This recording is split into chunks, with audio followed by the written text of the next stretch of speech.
It was the summer of 1997 when Emma first laid eyes on the doll. Her grandmother's attic was filled with old trunks, forgotten treasures, and things that seemed to whisper with the weight of time. Emma had always felt an odd chill when she ventured up there, even on the hottest days.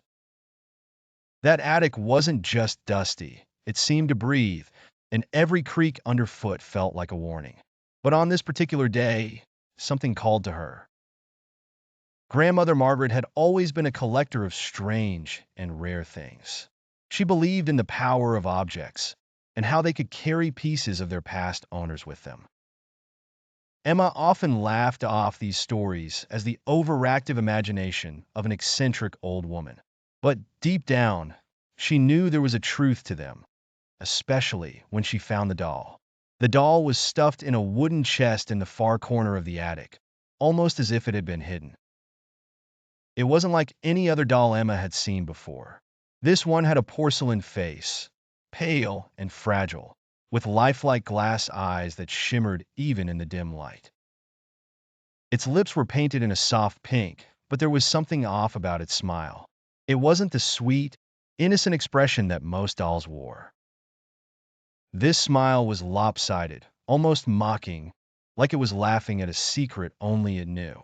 Emma picked up the doll and brushed off the dust. Its dress was old-fashioned, made of tattered lace and faded silk, but it still held an eerie elegance. As she held it, a strange feeling crept into her, like a cold hand on the back of her neck. She shuddered but couldn't bring herself to put it down. Later that evening, Emma showed the doll to her grandmother. Margaret's face paled when she saw it, her lips thinning into a tight line. "Where did you find that?" she asked, her voice barely a whisper. "In the attic, in one of your old trunks." "Why?" Emma replied. Sensing something was very wrong, Margaret took a deep breath, her eyes never leaving the doll. That's Annabelle. She's been in this family for generations, but I thought I'd gotten rid of her." "She's dangerous, Emma. You shouldn't have brought her down." Emma frowned. "It's just a doll, Gran. How can it be dangerous?" But Margaret's expression remained grave.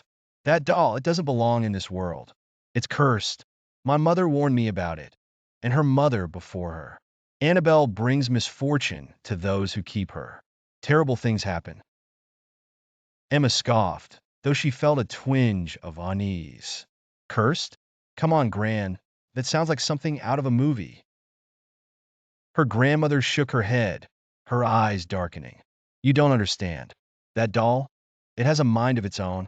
It can twist your thoughts, make you see things that aren't there. You have to put it back, Emma. Now." Reluctantly, Emma placed the doll on the kitchen table, but she didn't believe her grandmother's warning.